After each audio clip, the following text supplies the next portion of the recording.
All right, folks, it is 3 o'clock and we are so excited. I don't want to wait another minute because almost here. And we want to thank you, the Lakeside community, for your vision and for your support to bring this together. My name is Jeannie Fleming Gifford. I am grateful for the opportunity to be your vice pillar directors in putting together the programming season. Just a couple weeks ago, we were with Reverend Dr. Charlie Yost and Hannah Brainerd talking about the religious life pillar, and needs no introduction. Going to be talking about the arts and entertainment pillar, and we have a special guest at the end. Mr. Steve Hartman is going to be jumping on today's program. As I mentioned, please do use Zooming from today. It's really fun to see the impact of Lakeside online. The arts entertainment pillar, here we go. Well, about 18 months ago, we had a group of community members led by Cindy, the Centennial Committee. They came together, they came up with ideas and dreams and vision about what might be possible with the arts and entertainment for the sesquicentennial season. They took that information over the time. Then Shirley has taken it and she has compared, logistics, who can come, when they can come, how will we represent all the different genres of things, what is the educational value season. And so, like I said, today we're going to jump into that, a little bit of what the week looks like, who's coming, when are they coming, why are they coming, and our driver in all of this is community. What makes us Chautauqua? And that is our driver, and that is our purpose, and that is what the season is about. And so we're really excited. Our host today, our hostess with the mostest, I should say, is going to be Hannah Brainerd, who to many of you need no introduction. She has been around for several years. And this program is really special for Hannah because Hannah acted in 2020 as the arts management intern. And that is a really special position. And it's also a very competitive position. We are currently getting our interns and the passion that these people bring. And Hannah reflects all of that. In addition, Hannah then moved into our administrative team as the marketing project manager. Actually in arts management. So she has a lot of experience. I know she's been a go-to consistently for Shirley in talking about this. And as I turn this hosting over to her, I asked entertainment, what is your favorite entertainer? What has been your favorite experience? And her response was, wow, that's a really hard question. But if you remember last season, they joined us on June 18th and performed in Hoover Auditorium. So with that, I am going to turn over this opportunity to Hannah. And thanks again for joining us today. Thank you to Hannah, everybody it's all for yours. joining. This is an amazing turnout. I'm really excited to see your little squares here this afternoon. As Jeannie said, that question was so difficult for me to answer because this incredible woman, Shirley Starry, has put on phenomenal programs for years. And Shirley's work really inspired me. It inspired me to pursue a degree in arts management. It inspired me to come and work with Shirley and work at Lakeside. So I just owe her a debt of gratitude. She's incredible. And I'm sure that you and I'm really excited to talk with her this afternoon about some of the programming coming yet this year. Shirley's been with Lakeside 18 years. I think we talked about this morning. So she just has done that. Shirley, do you want to tell us a little bit about yourself, your background, and what brought you to Lakeside? First up, thank you, Hannah and Jeannie, for the lovely introduction. And thanks to everyone for being on the Zoom today. I feel so blessed to be a part of the Lakeside staff. So I'll give you my quick history. I work at Ashland University, about an hour down the road from Cleveland. Did my master's work at University of Akron. Spent a few years in Japan teaching English.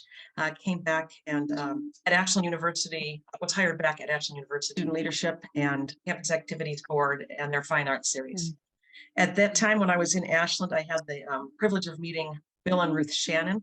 Ruth was actually my counselor through my divorce, and just about the time, come up here, this is a special place. And that was my first introduction to Lakeside.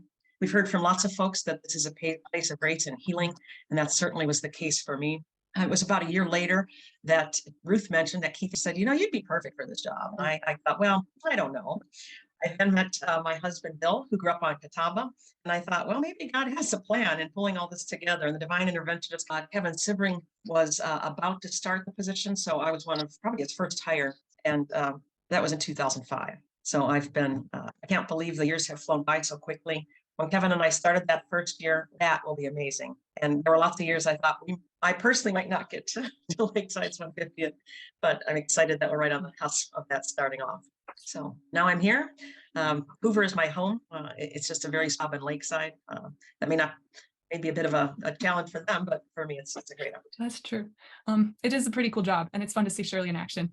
You talked about 150 years at Lakeside. That's what we're celebrating this year. And over those 150 years, the arts pillar has been a huge part of that. Could you tell us a little bit more about the impact of Certainly. the arts at Lakeside? If you were on the Zoom meeting last month, Charlie talked a lot about the founding of Lakeside. Cultural arts was not necessarily a part of the original early years of Lakeside. It wasn't until we moved later into the 20s and 30s that it became a part. When Central Auditorium, the original Central Auditorium was there, they would bring in choirs and things. And so really, as Hoover opened in 1929, we began to see it moving forward and becoming interwoven. About that time, starting to see a more established program, really that nurturing mind, body, and spirit tagline that we've had throughout our history. I believe that Hoover is the cultural hub, our community hub. And so as we see ways for people to connect socially, that's where the importance of the arts pillar comes into play.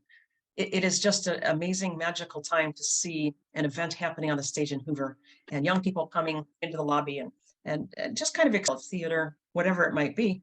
But you see people experiencing that live together. And I think that's the importance of the arts. And really the arts pillar overlaps into the other three pillars and just elements all over Lake all together too. I agree. One of my favorite sights is children running around in the back of Hoover, dancing up by the stage. Or Shirley, we've talked about families who set up their games outside of Hoover and listen to the music and eat their dinner or go get an ice cream cone at the arts. And I think we all know, we've all seen Hoover firsthand, but there's a lot more that goes into arts at Lakeside. Could you give us an overview of all of the activities that sort of I'm fall into the excited arts? that we're back to a schedule that's more normal. Certainly COVID hit us in a different way. But boy, were we blessed, and was I excited to be able to produce a season outside. We'll kind of get back into a regular routine. So if we look at the evening entertainment, we're certainly keeping up the bandstand series on Sunday nights at 6 o'clock. We heard from our community that they love being outside, love being on the water for programs. So that'll actually be Sunday nights. We'll continue as movie nights in Orchestra Hall. Tuesday, you'll certainly hear more about our Tuesday series with our next director of education on the March program. But we're doing a whole day night in Hoover at 8 o'clock. We'll have a keynote speaker. And in previous sessions, they've talked about Jamar Tisby, but we'll roll out a number of programs that we're working on together. On Thursday, Friday, and Saturday nights, then we'll have a program in Hoover at 7:30. The Thursday night will focus on family programs, really from about the third week of June through early August, when we see our largest concentration of families. And then Friday's of family and music programs. And then we'll continue our series on Saturday afternoon. We do a 2 to 4 series down at the pavilion, which has been kind of this hang out, watch the water, see who's out sailing kind of atmosphere down on the waterfront. So that kind of will continue to do pop-up programs on Walnut Plaza, at the pavilion, at the bandstand. We'll look at some living history programs down either in Hoover or at the bandstand with celebrated historians that have been on the stage at Lakeside. Hoover Lobby show. We'll continue to do the car show, the craft show, the gladiola show, all those things that kind of round out the experience here in Lakeside. That's Did I miss anything, Hannah?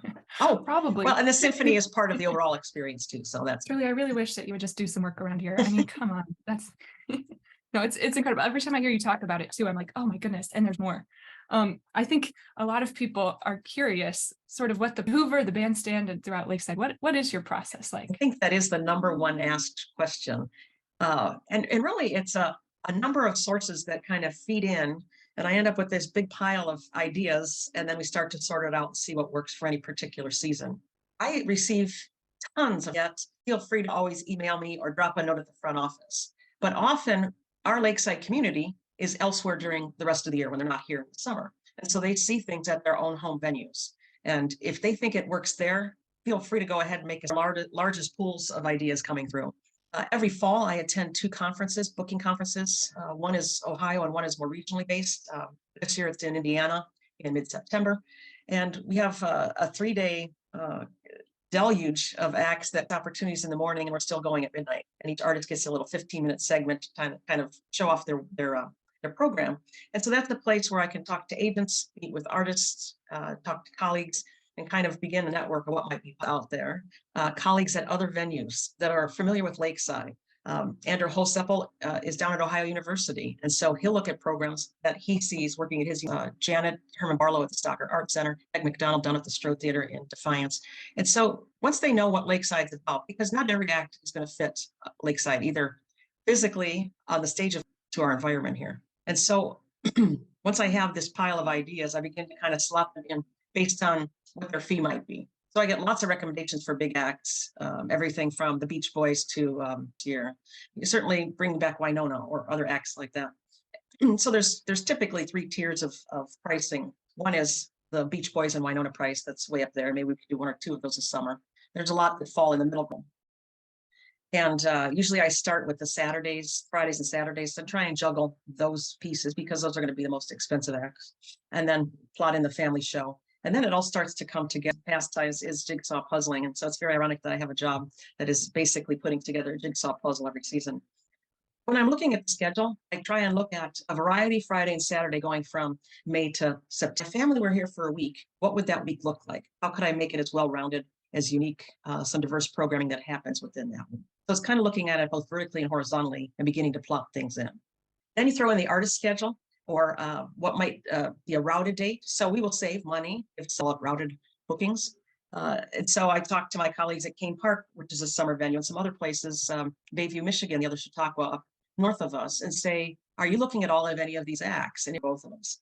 So especially with the larger acts, if we can go to an agent and say, I'll take Friday, he'll take Saturday, can you go ahead and start to build a route around us? That'll get our foot in the door or move our priority up their list to consider.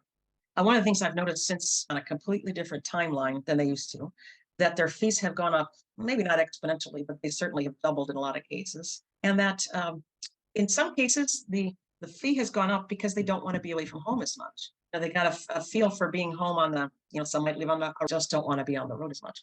So it has had an impact on how I book. And this has been one of the hardest seasons to book for that reason.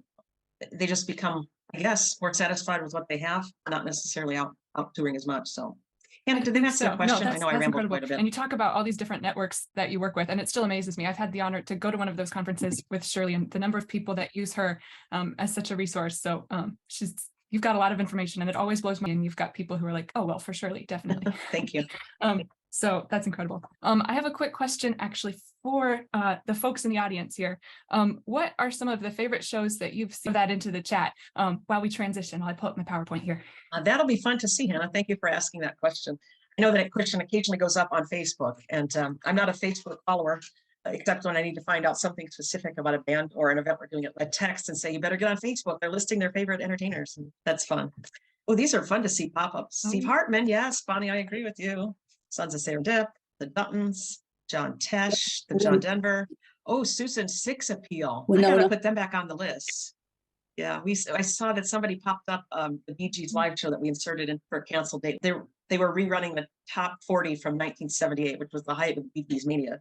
And so they had the number 1 and the number 3 hit that particular week on Casey Kasem's top 40. So I was seeing the Bee Gees on the way in. Oh, this is fun to watch them come in. Perfect. Some of these actually we're going to see this afternoon in the lineup for the summer. So that's great. So Shirley, I'm going to hand it over to you. If you could give us some big highlights for this summer. I sure will. And people look forward to. Anyone, I'm going to use a Roger Berkowitz analogy. So Roger and Rhoda are Lakesiders. And at the time, Roger had just retired as director of the Toledo Museum of Art. And so we were meeting with some of his staff, co-promote some things. And his staff said, Roger's about to give you a tour of the museum. I hope you have roller skates, because he moves through the gallery so quickly. You put on your roller skates and hang on. And that's kind of today to try and get time. I'm going to move very quickly. So this year, similar to last year, we'll kick off with Memorial Day weekend and run all the way through Labor Day. Since the UMC conferences are working from different venues, we now will be programming straight from Memorial Day through. So the gates will be in operation. The Drowsy Lads, this year we're moving them into Hoover, and they've played Hoover twice before, but more recently on the bandstand. So we're excited to put them as our season opener in Hoover Auditorium, followed by Don't Stop Believin' the Journey tribute on Saturday night. On Sunday of Memorial Day weekend, 150th Committee, and as part of that, we'll be premiering the Lakeside Chautauqua and American Treasure documentary that WGTE is putting together. We're excited to see that happen as part of Memorial Day weekend. Next slide, please. So this has probably been the #1 most asked about show to have returned. This will be their 4th time at Lakes programming. What I love about Colin and Brad is that they can be hilariously funny without being using foul language or taking things too far off from where we might want to see the content exist in that particular show. Even if the biggest shows for the summer, there's a number that'll max out the capacity of Hoover. And so I think this will be one of them. The following weekend, oh, this is probably a great example of what I try and do. I try and have some variety in a weekend, and I'm not sure you can get much further from the New York Gilbert and Sullivan Players to the Spin Doctors. It really looks at different sides. Sullivan Players will do a one-act version of HMS Pinafore. Then they go backstage, change their costumes, and come back out and do Gilbert and Sullivan by request. They've done that for us before. I'm trying to remember which show they did the last. And it's really fascinating to see how quick and how witty they are as they move through that music. Spin Doctors, you may know, are a top 40 band from the 90s. Their song, the Little Miss Can't Be Wrong, that's probably, as we move in the direction of beginning to cultivate and round out younger audiences, that particular act, along with a few others, is trying to meet that demographic and that objective. Another good weekend of a variety of entertainment. American Patchwork Quartet are 4 amazingly talented musicians that are a group of 4 musicians, and they're weaving some Americana and lakeside music into their genres. And so you'll see kind of a fusion and a weaving of music as they look at music of their past. So there's some really interesting things happening there. And this was a group that was highly recommended by a Lakesider. And I was just thrilled to find them, learn about their mission. And I think they'll help us understand some ways that we can begin to look at music in different and unique ways. Similar, bringing their love of classical music in through popular music. They are proteges of Black Violin. If you recall, Black Violin was here about 9 years ago. And so these young men have kind of been mentored and tutored on by Black. Avalon's been around also since the 90s. They're, let's see, it was Adonai that was very big. Testify to Love, a couple other songs. I love that they are back with new music. Still they're a really good fit for Lakeside. The next weekend, we have a unique opportunity to bring in Blue Water Chamber Orchestra from Cleveland. This is one of the other orchestras that our conductor for the symphony, Lakeside Symphony, Daniel Meyer, conducts. So he's with Erie Philharmonic. He pitched this idea, and I thought it was a great one, to bring his ensemble and one of the concerts they're doing in Cleveland in April and bring it over to our stage in June. And so I'm thrilled to see him with a different group of musicians. He has pulled together for that particular ensemble to have them experience Lakeside. Several of the Blue Water group have played with Lakeside Symphony over the past 2 years, so it'll be exciting to see that overlap. And then Postmeister and American Patchwork Quartet. So Postmodern Jukebox is a kind of a revolving group of performers. This year they're doing like a 27-day tour that we're right in the middle of. And so they pulled together, in its case, but they're looking at songs of today and they're making them sound old-timey. And so it's a really neat cross-generational program because you either love the sound or you recognize the music, and it weaves them together rather nicely. I think I probably skipped a slide for July 4th weekend. On July 4th, saturated with families and every cottage is full. This year we'll be doing Sounds of Soul, a Motown tribute. The 122nd Army Band will come back, and then we'll be doing some tied to another Founders Day presentation and brass band of the Western Reserve. And then on July 4th, we'll have 2 other acts playing. Honey and Blue will play in the evening, and Street Players will play in the afternoon. And I know it was a Lakeside, and I can't remember who gave me that name of Street Players. But all right, so on to the weekend of July 7th and 8th, Glenn Miller Orchestra. We are able to pick them up on their tour. Nick comes out of Hoover, makes me feel as if I was back in the time period when they were playing the music of the 40s and 50s. And also, I think that is a nice moment of kind of historic nostalgia that happens in Hoover. Again, their songs from the 70s, You Made Me So Very Happy, Spinning Wheel, a lot of great music that we'll see on that night. So I think that'll be a fun holiday weekend event. On to the next weekend. I grew up with the music at ELO, certainly one of my big bands that we all kind of a go-to during high school. So this ELO experience comes with the blessing of 2 or 3 ideations as it's gone through time. But that wonderful music, you may recognize it if you're a younger person from the movie Strange Magic. The whole soundtrack is ELO. So I think that'll be a great night of great entertainment, followed by Los taking on the music of Richie Valens. They're already celebrating their 50th anniversary, which is really hard to believe that they've been out doing it as long. And it's a band I've looked at for a while. That's definitely able to do that because that's the only way you can get some of these international acts. So that'll be Los Lobos on the 15th. I'm guessing a good number of people saw Neil Berg last summer with his ensemble doing 100 years of Broadway. He kind of amends that this year to 101 years of Broadway. This is a guy I think I could have probably 2-night program, incredibly talented musicians that are all Broadway stars. And so but I think it's the artistic production that he pulls together, the way he flows the music, his narrative throughout, that really makes that a special. Okay, we are not allowed to officially announce Crowder coming until March 3rd. So we're giving you a sneak peek here on February 12th.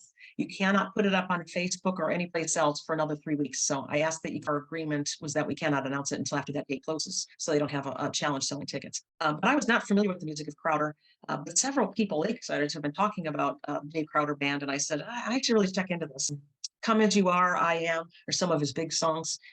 Really, his music and his mission and his ministry are just amazing what he's done over the years. And again, I'm not as familiar with his music as some other Christian acts, so I think that'll be a very interesting program and a wonderful that we see another full house. I'm going to jump ahead a few weeks because the symphony will be here from July 27th to August 11th. So I'm going to look at some of the popular entertainment and then we'll round out with symphony at the end. Paul Reiser and share his stories of his career, as well as some stand-up comedy, some different insights on life. He's written a number of books throughout the years, and I'll talk a little about that. He's actually someone we had scheduled for 2020, so I'm thrilled we were able to line up with his filming as the closing night of the Chautauqua Trail meeting that we'll do from August 10th through 13th. Sons of Serendip will be back on the stage. This is one of those events that still resonates with so many people, and I think is a very neat intergenerational program. So we love having Sons of Serendip. Through mid-August to late August, I try and bring in acts that will to make the entertainment something that would be a destination for folks to come to. And certainly the music of the Beatles always does that. This is a new group for us, Britbeat, out of Chicago. They do a more multimedia for the Beatles. We also have early in the season, Helen Welsh is doing her version of the Beatles, Beatles Reimagined. So it'll be neat to see on opposite ends of the season some different interpretations of Beatles music. And then Lone Star is the 90s, 1990s through the 2000s, still cutting new music. You may recognize their song on the crossover charts, I'm Already There, or Amazed. If you don't know the songs by that title, go and look them up because they make you hear me go. Anyway, and Lone Star, the two are getting lots of calls about, and that's typically how we judge how many people will be at the venue at Hoover. And so Lone Star is one of the biggest. And so that'll be a wonderful night of introducing new people to Lakeside, or we certainly hope so. Texas Tenors return on August 25th. They just make sure you don't want the tenor track. And there are probably 100 different groups of tenors. I love working with these guys. They kind of have that polish of a fun Branson show, which we don't often do. And certainly amazing hotel rooms and get some gate revenue from our late August weekends. And then on the 26th, Jim Brickman doing just this really neat show. His greatest hits, he calls it Brickman Across America. Being a Cleveland native, I think is just the constant performer. He'll bring a vocalist with him, which I always love because I love his instrumental music and I love what he does with vocals. So we'll see that on August 26th. And then Chosen Few has kind of become a fan favorite here. We're going to try Chosen Few in Hoover as well, doing that wonderful, they kind of cover all genres of music from about the 70s to today. And it's amazing. They are the best. If I was getting married, because they just have nonstop music. Everybody knows the hits. It's really, really amazing. Wonderful show. And then one of the acts I've looked at for a long time, Michael Cavanaugh. So the story behind Michael Cavanaugh is that he starred and picked him to play Billy Joel on Broadway. And so as he was looking to do a show, he said, I really need somebody that can take the music that I've done. And so they auditioned a bunch of people. Michael was who they selected. And once the show closed on Broadway, he's been touring both with the music of Billy Joel and the music of Elton John will be the music of Billy Joel. So I look forward to having just a neat night of getting to know Michael, having him get to know Lakeside. All goes well, we'll bring him back to do music Elton John in future years. But I think Charlie Yost made even mention of this in his program last, an amazing show. And we were able to get him routed on for a much, much lower price than I normally would, because they just needed to round out the Labor Day weekend and the Saturday happened to be open. So I count ourselves blessed that we were able to do that. Okay, the Symphony then, at the end of July, they'll kick off their season with a family youth concert called Our Amazing World or Our Amazing Planet. Daniel Meyer is great at doing these family programs. He weaves pieces of music from classical literature into a kind of we'll bring in a guest high school science teacher to talk a little about the science. We'll have Mingyao Chao as our soloist on one piece that a fellow faculty member at Duquesne University with Daniel has written called Watershed. So it'll be a wonderful people have a chance to look at the instruments of the orchestra at 6 o'clock, and then the show will start at 7. On that Friday night, July 28th, we'll have a Pops concert titled Music of the Nights, and Nights is spelled with a K. So it's Sir Elton John. We'll have 3 vocalists singing along with the symphony for our Pops show. We'll follow with 2 concerts the next 2 weeks. And the second week, Maxim Lando is our piano soloist, and Timothy Chewy will play the Scottish Fantasy Kate Lee, you may recognize her name. She was an artist that needed to cancel last year, 2 days before her concert with the symphony. So we put her back on to play the Rachmaninoff #3, which will be dynamite. And then we'll close out the symphony season. The symphony this year, if you flip the slide, is the Veiled String Quartet. We will have the Veiled String Quartet from the Erie, Pennsylvania area in artists in residence this season. And so we're still exactly working out how all those may. On August 4th, they'll be featured in a piece, and then just immerse themselves in the community, doing some classes, some pop-up programs. They are four just charming and extremely talented young men who just have such a, so as we interweave their skills in with our symphony members, we'll see a wide kind of cross-cultural series of cross-cultural programs there. They were just written up in the New York Review, and so I'll try and share that article for Hannah to put out on social media. But I hope this is the beginning of a long relationship, an amazing addition. It's something Daniel Meyer has hoped to do since he started here. That's exciting. And then we move on from symphony to family programming. So on most Thursdays between June 22nd and August 4th, we'll have a program focused on family. Mr. C, who's Kevin Cornell, the science guy, team and things with PBS, that you'll see him pop up on different things throughout the year in their programming. Peking Acrobats is one of our favorites. It's so exciting to see them back in Hoover. They have not been touring for a while, obviously due to the pandemic. Collision of Rhythm returns. Mike Super will be back as our material. Out of the Cleveland area, we'll do 2 outdoor shows with animals. And so we're just looking for ways to kind of let the younger of our residents, our Lakesiders, feel comfortable and feel engaged in our programming. We're also bringing, as part of the Tuesday night lecture series, Tasha Steelstra, who trains sled dogs. And so we're hoping that is a family opportunity. And that'll be on August 2nd, or whatever the first Tuesday, August 1st, in Hoover with Tasha. We will do some joint programs, as I mentioned, with education, and John will highlight those more in his program in March. But in addition to the keynotes, we're doing some living history program. I thought one of the unique things would be to look at the folks who had spoke on Hoover stage, like Eleanor Roosevelt, Amelia Earhart, who sang like Marian Anderson. And so we're bringing first-person portrayals of some of these important historical figures into Hoover, and that'll be something exciting to look forward to. Jeannie, Hannah, was there anything else I didn't hit on that I should have? I think that was perfect. There are so many more programs than that, and we have such little time. I wish we could have Shirley talk to us about all of them, because there are unique stories and how she chooses each program and their special expertise. So go ahead, full list of programs. But yeah, this is an exciting highlight. And I think I see John Mann from education on, and he's our next pillar program. So he'll tell us more about that in March. So John, if you just want to wave. Or if he says something, he'll pop up in speaker view. Well, hello, everyone. And this is John from Director of Education. And I believe my pillar is on the 24th of March. Something it's like a that. Sunday in March. 26th, maybe? 26. Yes, perfect. So if you haven't registered yet, register for that. There also is a program later this month with Daniel Meyer of the Lakeside Symphony Orchestra. So if you're interested in some of what Shirley had to say, Daniel will dive in a bit more on that. So I think the incredible program sets between arts and education is the keynote lecture series at Hoover Auditorium on Tuesday nights. And one of those incredible speakers is Steve Hartman. Steve is a Lakesider, and you know his program On the Road, which is featured on CBS Evening News and on CBS Sunday Morning. This summer, he's going to be talking about his program, Kindness 101, and the amazing stories of children who are making a big difference in the world. I'm So, here. Steve, if you're Hello. on, there you are. Hello. It's great to be Thanks here. so much for joining us this afternoon. Lakeside story. Sure. Well, I know we're celebrating 150 years. The Hartman family has been there for the majority of those 150 years. We go back 6 generations Lakeside, almost by instinct at this point, kind of like the Swallows return to Capistrano. my wife and I just sort of head out to the car mid-July because it feels natural. We're called to this vacation spot on Lake Erie, and it's almost like a part of our evolution.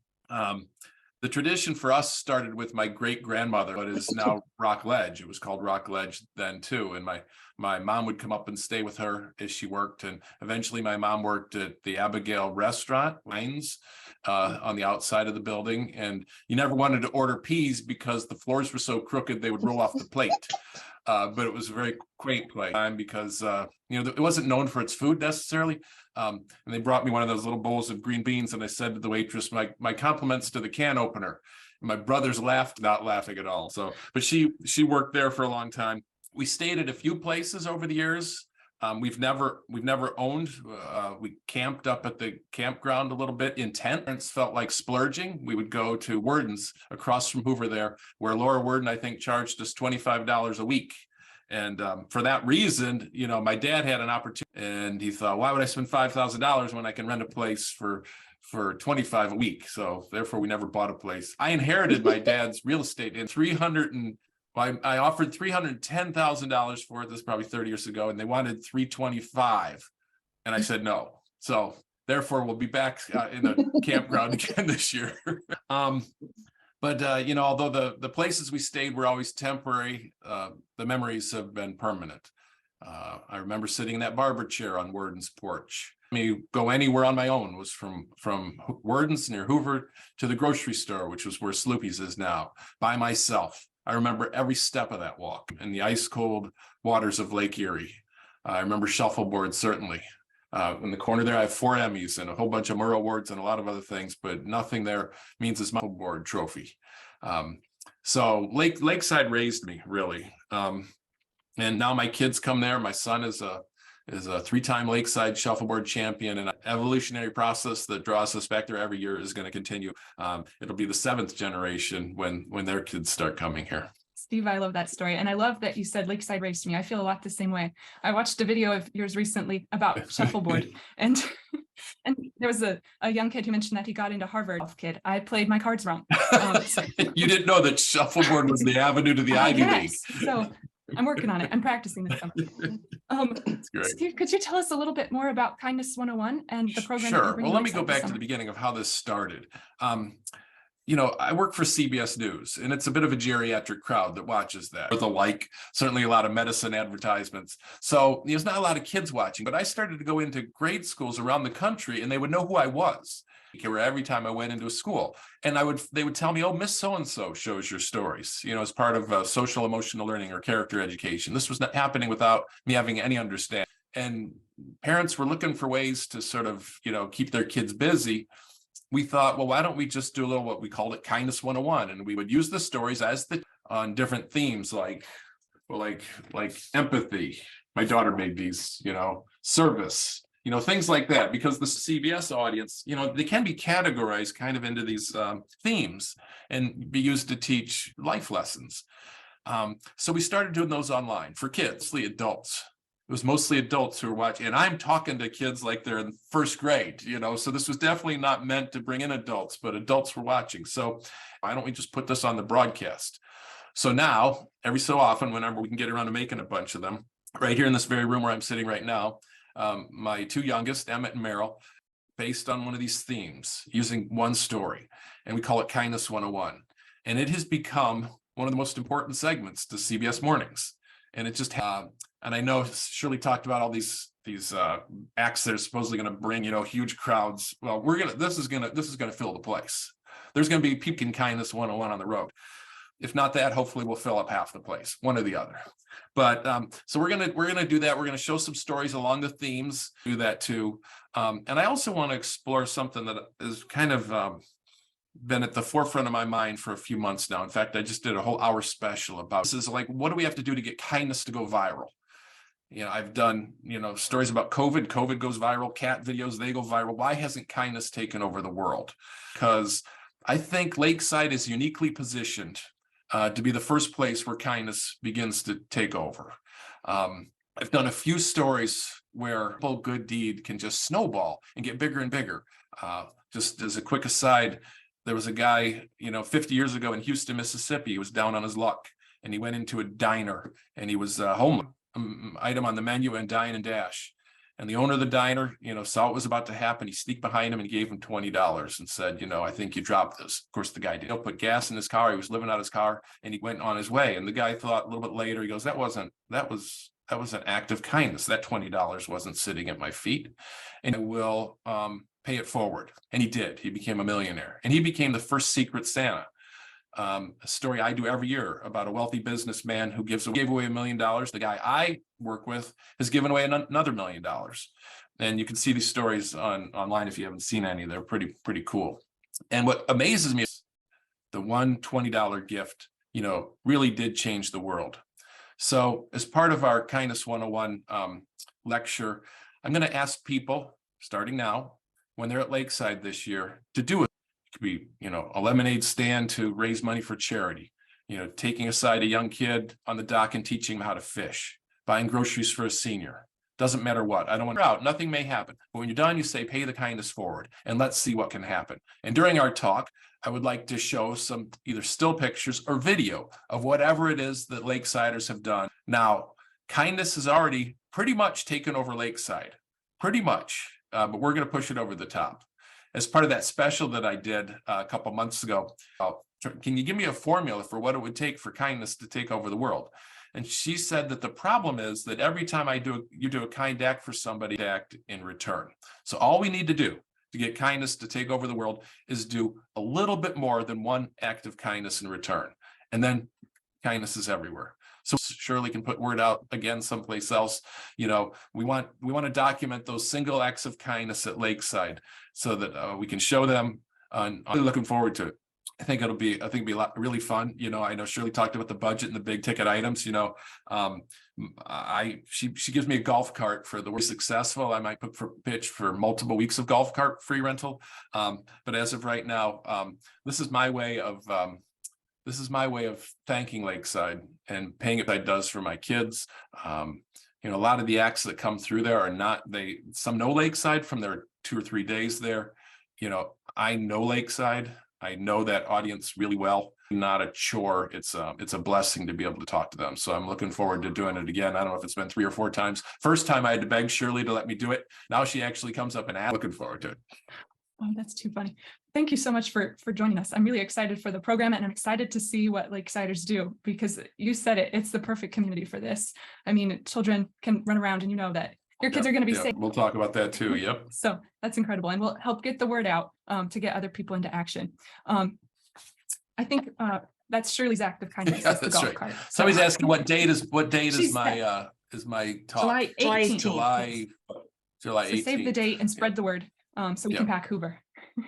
So Shirley will let him come back. Well, Shirley actually would let him come back every week or every year. And the last time you were here, we had 1,200, Oh, Steve. So wow. we're going to 1,200.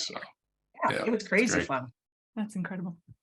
Okay, I have one last question. I'll ask Shirley and Steve. I'm kind of putting you on the spot, but everyone else, if you want to answer in the chat, what's one program that you're really looking forward to this summer? Ooh. I can answer that. I won't be there for it, but I was the one boy who loved Journey in high school. It was kind of a girl band back then, but I had a say affair. That doesn't help either. I had secret admiration. How about that with Journey?